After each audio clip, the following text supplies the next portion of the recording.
let's do it ខ្មែរថៃដីខ្មែរអត់ត្រូវការអ្នកណាមកថៃជំនួសពួកចោលឆ្លៀនពៀនបើមិនងាប់ក៏វាអាចរបួសតជំនាន់អ្នកចោលសៀមរឿងសង្គ្រាមគឺវាឃ្លានហួរដើម្បីដល់អំណាចស្រ័យជេរចាចអញខ្មាស់គេយនួរអញទៅបើអញបាយតឲ្យមួយថ្ងៃពួកអាចយ៉ាងไรអញទៅបើអញបាយនៅរស់ឲ្យជ័យពួកប្រែដល់លើដីទុកអញអ្នកកែកាយអញទៅបើអញបាយសុទ្ធតែពួកថ្មិលបាញ់ជិនស៊ីវិលចរិតពួកថៃអញទៅបើអញបាយធ្វើបាបពួកអញណាធ្វើបាបដល់ចាចាជាសាពួកនេះលេងនឹងងបំពេញមានអំណាចលើទីហ៊ានពួកអននេះចេះតែមានលេងលខោឲ្យយើងមើលពួកអកក្រឹកចាំអញប្លង់ឲ្យកិច្ចពួកអននេះលេងល្បិចសុទ្ធពួកអកពើគិតថាមានតែឯងសេចដុំមកសំញ៉ៃពួកនេះអ្នកកំ នៅអាស៊ីគេមើលកូនខ្មែរយើងមូលមីចាប់ដៃសាមគ្គីដេកតពីដូនតាស្គូតណាចង់រស់រើមកមួយសងដកនៅសសាស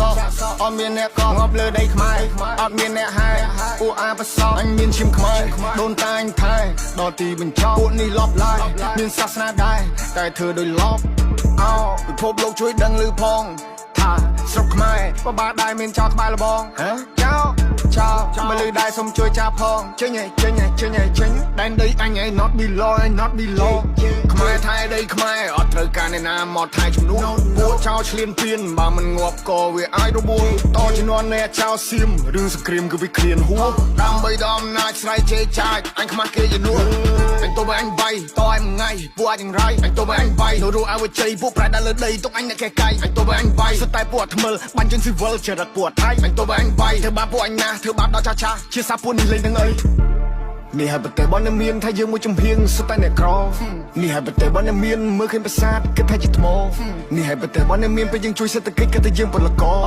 នេះហើយប្រទេសបងមានវត្តសៀមឆ្លៀនពៀននឹងលើដៃក្រយកមិនបានបននឹងវាកំតិចដែលរឆានបននឹងអត់ respect ឲ្យប្រសាងប្រទេសនឹងលេបដាសាដូនតាមានចាចុងបីពួកចៃពួកថៃពួកចោលបដោកឡាពួកនេះសុទ្ធតែពុំហេមហាតចង់បានភាសាឡើងចង់សាយភាសាដឹកសពទៅវិញឬក៏ធ្វើចំណៃថ្មបំផ្លាញចង់បានប្រមាណទៅវាគ្រប់គ្មានគុណធម៌ច្បាប់នៅលើលោកលេងគោរពអញចង់តែកាត់សាញបើទៅឲ្យធ្លីមកទំនប់ You play with my people you die in the battle ឲ្យទ្រង់ឲ្យចំហអោបើខ្លាំងឲ្យចូលមកអ្នកតុបពេលនេះពួកយើងសាមគ្គីមានសិត្រូវបន្ទូសារាយគេចង់គៀបយើងស៊ីពួកនឹងលេបទឹកមាត់តែដីស្រុកខ្មែរអត់ free ព្រោះថាអ្នកអាចនឹងត្រូវងាប់បន្ទាប់មកទៅជីអូកូណេរ៉ូជួមុខពេលដែលជួបទុកនៅតែស៊ូខំកាន់កម្លាំងប្រយុទ្ធមិនតស្រុតយុទ្ធមិត្តគំរូឲ្យយើងសុខសាន្តសុខចិត្តលះបងកាយគឺផ្ទាំងគំនូចោលប្រពន្ធកូនឃើញឆ្ងាយកាយសំពះក្រាបនឹងគុណលោក Oh I pray